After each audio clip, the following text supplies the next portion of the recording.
जय शंकर। संवित मधु निर्जरी के दर्शकों का हार्दिक स्वागत है। गुरु की प्राप्ति साधना भी है और साध्य भी। गुरु प्राप्ति का अनुपम प्रसाद भगवत अनुग्रह से ही प्राप्तव्य है। आज इसी विषय को लेकर श्री वशिष्ठ संवित संगीत मंडल आपके समक्ष प्रस्तुत है। हमारे साथ आदरणीय राजेंद्र जी वशिष्ठ हैं, जिनके विमर्शात्मक संस्मरण हम सभी के लिए उपादेय होंगे। जय शंकर। जय शंकर। आपका बहुत बहुत स्वागत है। कार्यक्रम को प्रारंभ करने से पूर्व मेरे मन में एक विचार आया, एक प्रश्न आया। आपकी अनुमति हो तो पूछना? अवश्य। पिछली बार पिछले क्रम में मुझे याद है आपने पूज्य श्री के महादेव होने की बात कही थी। आपने कहा था कि प्रथम दृष्टिया जब आपने पूज्य श्री को देखा तो आपको एकदम ऐसा लगा जैसे साक्षात महादेव आपके समक्ष हैं। तो मेरे मन में प्रश्न ये है कि पूज्य श्री के महादेव होने को आप कैसे परिभाषित करेंगे? बहुत सरल है। यदि हम पहले से सत्संग करते रहे, मुझे आश्चर्य है कि इस तरह के प्रश्न उदित होते हैं तो उसमें विमर्श की कमी दिखाई देती है। जब सारी सृष्टि का मूल ही ब्रह्म है, और मूल ही नहीं स्वयं ब्रह्म ही अपने ऐश्वर्य गुण संपन्नता से सृष्टि रूप में विकसित हो रहा है, तो उसके अतिरिक्त और हो ही कौन सकता है? ब्रह्म का लक्षण ही है एकमात्र, अखंड, अनंत, अव्यक्त, किंतु वह आकाश की भांति सभी को स्वीकारता है। जैसे घटाकाश होता है, जैसे मठाकाश होता है, ये केवल नाम रूपों का अंतर है। उनके अंदर तो अंदर बाहर भी शब्द हमारी कल्पना है, क्योंकि आकाश विच्छिन्न नहीं होता, खंडित नहीं होता। इसी भांति ब्रह्म भी खंडित नहीं होता। अब रही बात ये कि हम किसी व्यक्ति को महादेव कैसे कह सकते हैं? नहीं, यह मैं क्षमा चाहूंगी। आपने कहा ब्रह्म अखंड है, वो सब में व्याप्त है, ठीक है, लेकिन फिर ब्रह्म तो सब में है, तो वो क्या चीज है जो मुझे अलग सिद्ध कर रही है और स्वामी जी को अलग सिद्ध? अगर वो महादेव जी है तो मैं भी महादेव जी हो गई, कोई भी महादेव, क्योंकि ब्रह्म तो सर्वत्र है। तो वो क्या चीज है जो ये अलग कर रही है, अंतर कर रही है? ऐसे द्वंद्व की बुद्धि से, द्वैत की बुद्धि से इसका निर्णय नहीं होगा। इसे इस तरह से समझो कि जिसमें जो लक्षण सबसे अधिक घटित होते हैं, दिखाई देते हैं। अरे घड़े में तो जल भी होता है, फिर हम घटाकाश क्यों बोल रहे हैं? क्योंकि हमारा तात्पर्य आकाश को देखने में निहित है। इसी भांति जिस कलेवर में ईश्वर के षडैश्वर्य साथ, कोई सत मानता है, कोई क्षय मानता है, लेकिन क्षय विशेष ऐश्वर्य गुण है, जैसे सर्वशक्तिमान होना है, सर्वव्याप्त होना है, ये जिसमें प्रतिभाषित तो हो रहे हों और ग्रहित हो रहे हैं, तो हमें उसमें उस विभूति के दर्शन करने में कठिनाई नहीं है। प्रकृति की एक अद्भुत शक्ति है, वह काल, नियति, परिणाम, इन तमाम बातों को लेकर प्रकृति, इन शक्तियों को लेकर प्रकृति बहुत कुछ पूर्व में घटित कर लेती है। उस अपूर्व कृति को वो जब परिणाम के रूप में सामने लाती है, तो हमें वो अचानक हुई सी जान पड़ती है। नहीं तो विराट दर्शन में भगवान को वर्तमान, भूत और भविष्य को एक साथ दिखाना कैसे संभव होता है? महापुरुषों की दृष्टि में, भगवत दृष्टि में, संवित दृष्टि में तीनों कालों को एक साथ देखने की शक्ति, समझ, उसी को समग्रता कहते हैं, उसी को सम्यक दृष्टि कहते हैं। तो मैं उस एक अंश की ओर आपको ले चलता हूं। मैंने नियति की बात कही थी, मैं उसी को दोहराता हूं। आर्द्रा का सीधा अर्थ तो करुणा है। आर्द्रा नक्षत्र भी है और उस नक्षत्र के स्वामी शिव हैं। वो जिस राशि के अंतर्गत है उस राशि का नाम मिथुन है। ये माया और ब्रह्म, ये शक्ति और ब्रह्म, इस क्रीड़ा के बिना, ये सोम और ये अग्नि, इसके बिना तो सृष्टि न होती है, न स्थिति होती है, न संहार होता है। तो मुक्ति कैसी? ब्रह्म का अनुभव कैसा, ब्रह्म का प्रकटन कैसा, ब्रह्मवेत्ता कैसा? इन दोनों की परस्पर क्रीड़ा से, चाहे आप उसे तत्व की भाषा में सोम अग्नि का हो, चाहे उसे ब्रह्म और उसकी अभिन्न शक्ति का हो, उसकी क्रीड़ा में ही तो सारा सौंदर्य छिपा है। और इसी विश्व व्यापकता को ही तो विश्व कहते हैं। पूज्य स्वामी जी का आविर्भाव, अवतरण, उसके लिए क्षेत्र का चुनाव प्रकृति ने किया, तिरुचन्नागौर। जिन माता के अंक में उनको आना था, उनके इष्ट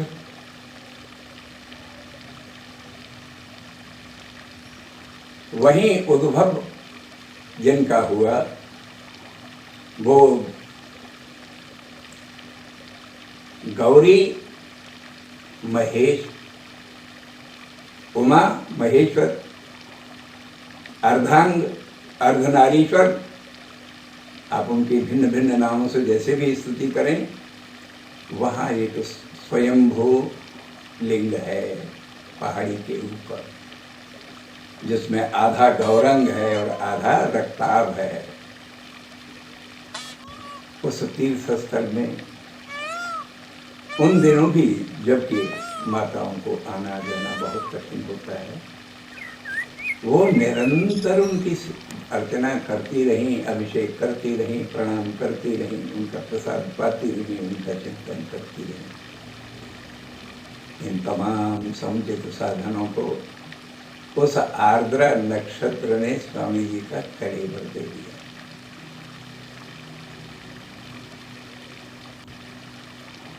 यहां से चलकर हमारी दृष्टि में तो वो पूर्ण विद्याविद हो चुके थे लोक की दृष्टि से, और उन दिनों की उस शिक्षा को लेकर जिसके लिए आज भी लोग तरसते हैं। अभियांत्रिकी कोई साधारण विषय नहीं होता, और उसमें भी गणेश बुद्धि।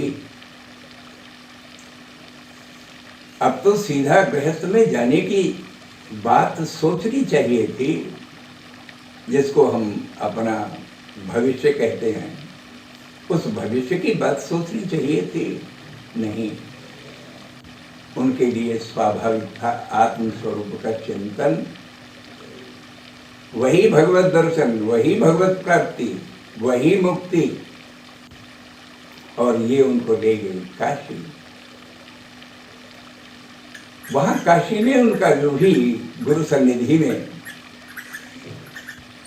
विद्या अध्ययन आदि, जिसे आप कह दें, संन्यास विद्या कुछ अलग होती है, लौकिक विद्या अलग होती है। इस अध्यात्म विद्या का जो उन्होंने प्रयोग किया, मैं कह सकता हूँ, रामचरितमानस में एक जगह कहा है, विद्या पढ़न गए रघुराई, अल्पकाल सब विद्या आई। काशी में रहते हुए भी जिनको बोध नहीं हो पाता, वर्षों लग जाते हैं, स्वामी जी उसमें सिद्ध हो गए। और जब गुरु ने देखा सुगंधिम पुष्टिवर्धनम, ये पूर्णत्व है, अब इसे प्रसाद रूप से जगत को मिलना चाहिए, उन्होंने आदेश दिया, जाओ वितरित करो।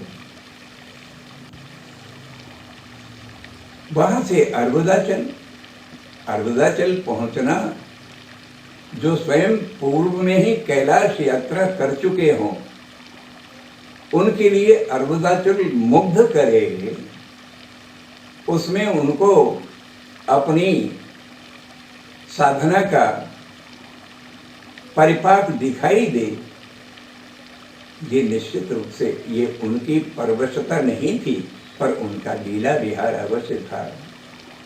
सिद्ध रूप होकर अर्बुदाचल में, कहने को तो उन्होंने सारी उम्र यही कहा, मैंने 50 वर्षों के संन्यास जीवन में जो साधना की है, हाँ, साधना का आदर्श जरूर दिखाया है। यहाँ तो वो सिद्ध रूप से ही थे, मैंने तो इसका अनुभव किया है। वो स्वयं ही गुरु शिखर थे, वो स्वयं ही सोमनाथ थे, वो स्वयं ही अचलेश्वर थे, वो स्वयं ही अर्बुदा शक्ति थे। तीनों के समन्वित कलेवर को हम क्या कहेंगे। यहाँ तो केवल वो अपने ईक्षण मात्र से, अपनी सन्निधि मात्र से सारे लोक को अपना सानिध्य देकर प्राप्त करते रहे। इसलिए मैं कह सकता हूँ, ये आर्द्रा, ये करुणा, ये करुणावतारम के अतिरिक्त और कुछ नहीं है। उनका अंतस कर्पूर की भांति केवल सत्व मात्र था। वो विश्व के सारभूत थे, उनकी जो अनुभूति थी वो विश्व की सारभूत थी, संसार सारम। और उन्होंने संसार की सभी विपत्तियों को, सभी कुटिलताओं को, सभी प्रकार के लोगों को इतने प्रेम से अपनाया, जैसे महादेव जी भुजंगों के हारों को अपने कंठ में धारण किए हुए हों। विचार करके देखो, हम सब जो अपनी कुटिल बुद्धियों के लिए उनके शरणापन्न होने का दावा करते हैं, क्या हम वो सर्प नहीं हैं? पर उनको भी अपनाया, आभूषण बनाया। एकदम ऐसी बात आपने बताई, सचमुच में बहुत, बिल्कुल मैं इसका वर्णन नहीं कर सकती। ये अंतर है, आपने बहुत बहुत बहुत अच्छी तरह से समझाया। एक प्रश्न और है, कहिए। आपका काव्य श्रवण करने से पूर्व यही सत्संग का शायद लाभ है। मनन करते करते, विचार करते करते बहुत सारे बिंदु मन में उत्पन्न होते हैं, विचार होता है। आपने एक बात और कही थी कि जैसे एक भक्त भगवान की लीलाओं का आश्रय लेकर भक्त तर जाते हैं, तो मेरे मन में ये प्रश्न आया कि जब आप उनको पूज्य श्री महादेव जी ने, तो पूज्य श्री के जीवन चरित्र का भी कोई अंश कभी आपके काव्य का विषय बना क्या? निश्चय। अभी आज के लिए जो कविता मैंने निश्चय की है, वो आर्द्रा नाम से इसी के निमित्त है। तो आप इसको कुछ इस तरह से अभिव्यक्त कर सकते हैं कि पूज्य श्री का ईश्वर रूप होना, नाम तो नहीं, पर वो रूप भी होना, वो गुण भी उनमें प्रतिभासित होना, और आपकी ये आर्द्रा कविता, ये इसमें कुछ संबंध आप परिभाषित करेंगे? देखिए, प्रकृति की शक्तियों में जैसे योग शक्ति है उसी तरह से उनकी एक माया शक्ति भी है। माया का वैसे अर्थ शक्ति ही होता है, लेकिन वो कुछ और दिखाती है, कुछ और होती है। लेकिन योग शक्ति वही दिखाती है जो आप हैं, जो सारी सृष्टि में है, जो ब्रह्मांड में व्याप्त है। तो अपनी इन्हीं शक्तियों के द्वारा वो कुछ ऐसा घटित कर देता है। इसीलिए हम भगवती को अघटित घटना पर ऐसी बोलते हैं। स्वामी जी के संदर्भ में बहुत थोड़ा सा मैं संकेत देना चाहूँगा। कोई आपके जीवन का कोई प्रसंग हो ऐसा जिससे कुछ अनुभव होता है? ये तो आपने विषय ही बदल दिया, आश्चर्य की बात है। अभी आप स्वामी जी के चरितामृत की बात कर रहे थे और अब आप व्यक्तिगत प्रश्न पर आ गए। बहुत कुशल हो, कोई बात नहीं। इसके लिए भी मैं एक छोटी सी बात आपके सामने रखूं। सन 65 में मैं बद्रिकाश्रम के लिए इस इच्छा से निकल गया था कि या तो भगवत साक्षात्कार होगा या फिर लौट के नहीं आना हो।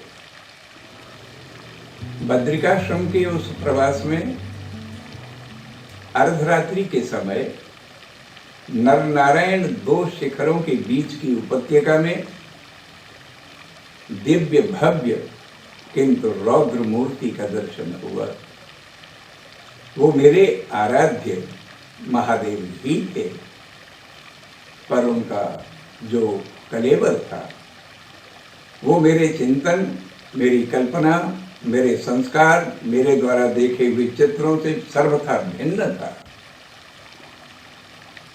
मैंने प्रणत भाव से उनको प्रणाम करने का प्रयत्न किया, चरणों को पकड़ने का प्रयास किया, तो एक आदेश हुआ, यहाँ नहीं, मैं वहीं मिलूंगा जहाँ से आए हो।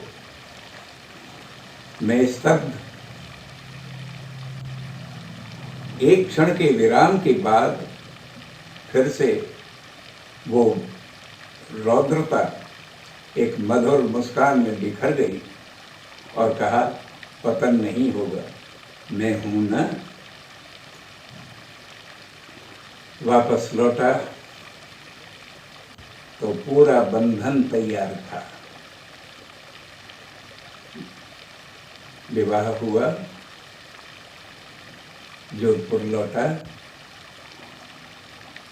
और 1 वर्ष भी नहीं हुआ कि पूज्य श्री का दर्शन हुआ और उनके दर्शनों से, उनके दृष्टि मात्र से वे सारे के सारे भ्रम एक क्षण में निवृत्त हो गए और मैंने सचमुच अनुभव किया, मैं जिनसे व्यवहार कर रहा हूँ वो महादेव के अतिरिक्त और कोई नहीं हो सकता। वही दृष्टि, वही भाव उन दिनों स्वामी जी के मुखारविंद से आज की जो तुम्हें भव्यता, सुंदरता, कोमलता, आर्द्रता दिखाई देती है, ये इतनी सहज नहीं थी। निकट आने में अच्छे अच्छे लोगों के रूह कांपती थी, भय से नहीं, उनके तेज से। क्योंकि सदैव जो समाधि में निरत हो, सदैव जो लौकिक व्यवहार से उत्तरतर हो, उसकी सन्निधि इतनी सहज नहीं होती। हाँ, आत्मीयता से पता लगता है कि वो तो करुणा के समुद्र थे, हैं और सदैव हैं। बहुत ही भावपूर्ण आपका ये संस्मरण है। आप सुना रहे थे तो आपने तो अनुभव किया है, वो दृष्टांत आपके तो जीवन का ही वो एक अंग है। लेकिन मैं तो सुनने में मेरे को ऐसा रोमांच महसूस हो रहा था बहुत ही रोचक प्रसंग है। इसका मतलब जब आप पहली बार पोजीशन से मिले, उनके दर्शन किए, तो आपको वही बद्रीनाथ वाली घटना या बद्रीनाथ के जो दर्शन किए थे वही आपको स्मरण हुई? निश्चयात्मक दृष्टि से यह कहा जा सकता है, ये कोई आपके जैसी भावुकता नहीं थी। जी। अत्यंत तीक्ष्ण बुद्धि से लौकिक सभी व्यवहारों का खंडन मंडन करने वाली बुद्धि थी। महात्माओं को भी बख्शती नहीं थी, वहां भी मीन में निकालने वाली दृष्टि थी। उस दृष्टि को सहज संभाव्य उसका जो समर्पण हुआ वो बुद्धि का समर्पण नहीं था, हृदय का समर्पण था। क्योंकि ये जो संवाद था, ये जो मिलना था, ये जो अभिव्यक्ति थी, ये दोनों उनके हृदय की अभिव्यक्ति थी। उन्होंने उस हृदय के प्रथम उद्गार में गुरुत्व को प्रकट किया और संभवतः मुझे अकिंचन में भी कुछ शिष्यत्व उनको दिखाई दिया, तो मेरा समर्पण तो होना ही था। बहुत ही प्यारा, बहुत ही सुंदर प्रसंग है। तो आज आप क्या सुनाने वाले हैं? आज के लिए आर्द्रा नामक से एक रचना है। आर्द्रा का सहज अर्थ करुणा ही होता है। बहुत सत्यम परम चिद घनानंदमेकम ब्रह्मं परम निष्कलमद्वितीयं ध्यायामि तं सततं चिन्तयामि आत्मस्वरूपं परमात्मतत्त्वम् अद्भुतमहो यस्य महिमा प्रतिष्ठा भावं बहुश्यामि संकल्पकर्त्री गम्या भवानी भवभावनायाम् अलङ्करोति विश्वम् अनन्तम् आश्चर्य किं कोटिब्रह्माण्डमालाम् यद्धार्यते शम्भुकण्ठे दयार्द्रः यो निर्विकारः एकः अखण्डः चिद्रूपरश्म्या भुवने प्रविष्टः किञ्चन न जानन्ति वेदाः विबुधा ब्रह्मेन्द्र हरिपूजितपद्मपादम् सनातनं सत्यमनन्तरूपम् नमामि सततं शतशतसहस्रम् रुद्रश्च यो वै उमा सा च विष्णुः आद्यां सुनाड्यां मिथुनेव राश्यां नररूप आगम्य भुवि भूरिभागां धन्या कृतार्द्रा करुणार्द्रजातः कुलकुण्डलीमूल आधारभूम्यां कन्याकुमार्याः पादपद्मे बहुबालचरितानि सुखेन कृत्वा कैशोरलीलां काश्यां च कर्त्रीं शैलार्बुदे न्यवसनसेद्धरूपः भुवि ईश्वरानन्दकैवल्यमात्रः हृदि ग्रन्थिभित्वामृतसंस्रवन्तं मोक्षोपदेशं शिष्यान् करोति अध्यात्मसम्पद महापादयन्तं करोति करुणां च ईक्षणेन लघुचेतसानां